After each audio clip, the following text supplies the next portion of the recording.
bonjour, ça va? Ça va. Ouais, bonjour à tous, ici Frog & Scottish à l'appareil.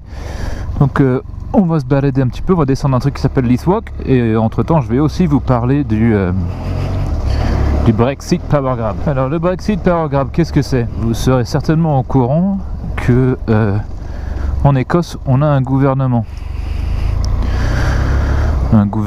écossais, donc avec des parlementaires, etc., qui font des lois, etc., etc. Ok. Et donc, dans le processus de Brexit, le gouvernement écossais est en train de dire, donc nous, on veut récupérer tout ce qui était législatif, tous les pouvoirs législatifs qui étaient à Bruxelles. Westminster ne sont pas d'accord. Eux, ils ne veulent pas redonner les pouvoirs qui ont été transférés à Bruxelles à l'époque quand il était mis en place. Par exemple, légiférer sur où mettre les déchets nucléaires, par exemple. Voilà. Donc les Écossais, ils veulent pas que, parce que c'est très facile, ils le font déjà, le gouvernement de Westminster le fait déjà. Ils mettent tout ce qui est déchets nucléaires ou munitions, etc. Ils mettent ça en Écosse. Tu vois, déjà c'est cool. Donc par exemple la base de sous-marins nucléaires à Fastlane, qui se trouve juste à côté de Glasgow. Donc il y a donc des sous-marins nucléaires avec des missiles nucléaires et tout ça, c'est génial. Et donc s'il y a un problème, ça saute, c'est Glasgow qui saute. Même s'il y a un gros problème, c'est tout le sud de l'Écosse qui dégage, quoi. Voilà. Donc ça fait plaisir. Donc comme Westminster ont l'habitude de nous traiter comme une déchetterie, en gros, hein, c'est ça. Nous, on voudrait pas qu'ils puissent légiférer sur les produits toxiques comme ça, sur tout ce qui est le territoire écossais. Ils peuvent le mettre où ils veulent en Angleterre, mais tout ce qui est déchetterie, déchets nucléaires, etc., ou munitions aussi, hein, niet, interdiction de le mettre en Écosse. Donc ça, on aimerait bien faire ça. Et ça, c'est des lois qui sont déjà à Bruxelles. Là, c'est des pouvoirs législatifs qui sont déjà à Bruxelles. Donc ça, c'est cool.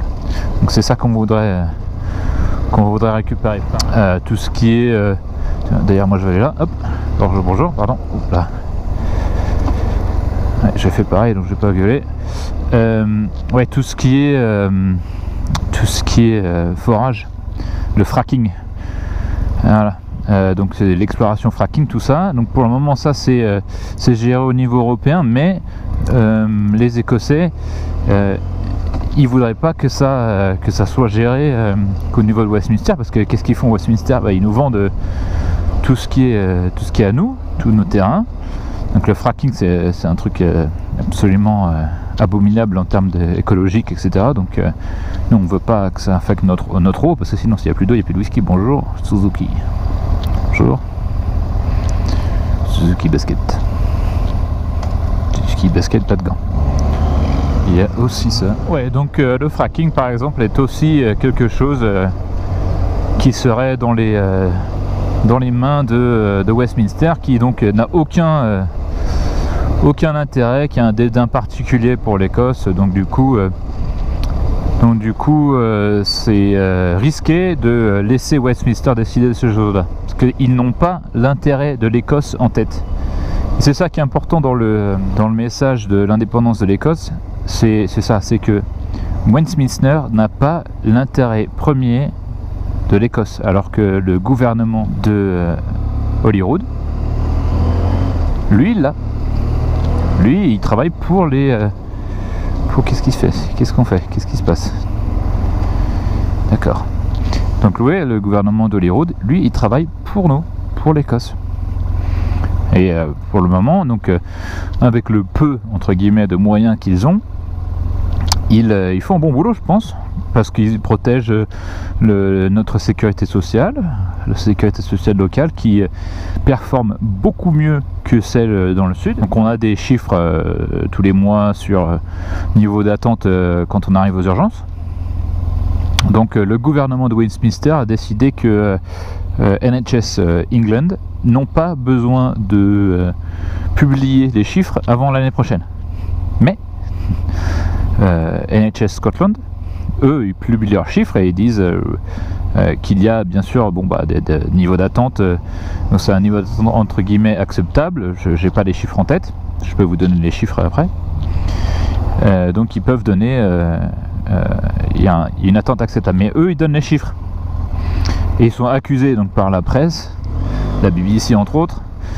Je ferai un truc sur la BBC plus tard. Ils sont accusés par la BBC d'abord de mauvais chiffres. Ouais, c'est bien, c'est pas faux, les chiffres sont pas excellents, tu vois, mais on est d'accord. Mais eux au moins ils les donnent, des chiffres. Et alors tout ça pour dire, pour NHS par exemple, alors ça part un peu partout, là, je suis un peu partout. Mais NHS, National Health Service en Angleterre, il y a une peur parce que vu qu'il n'y a pas d'investissement du tout au niveau de fonds publics, etc., ils font plus d'investissement. Donc du coup le service se réduit, il est moins bien, les temps d'attente deviennent plus grands et du coup le public en général il va dire mais à quoi ça sert qu'on paye autant d'argent pour financer ce truc qui ne sert à rien? Pourquoi est-ce qu'on ne privatise pas notre sécurité sociale? Quand ça va arriver, et ça va arriver, et on sera bien dans la merde. Parce qu'en ce moment là, moi je me pointe à l'hôpital, hein, j'ai un problème, je me pointe à l'hôpital, c'est gratuit, j'ai pas besoin de dire quoi que ce soit, dire bonjour ou quoi. Allez vas-y monsieur le bus.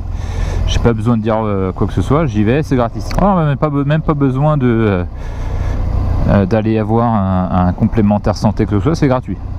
Le temps d'attente est long, hein. Il y a des trucs, par exemple faire une IRM, etc. C'est long, mais c'est gratuit. Tu as le choix d'aller en hôpital privé, etc. Mais moi j'ai pas envie que ce soit ça qui arrive dans le futur.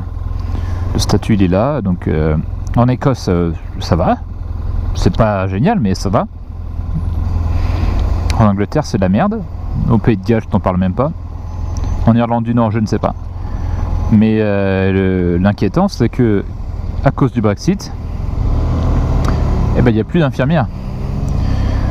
On n'a plus d'infirmières qui viennent, on n'a plus de docteurs, donc c'est très tendu au niveau des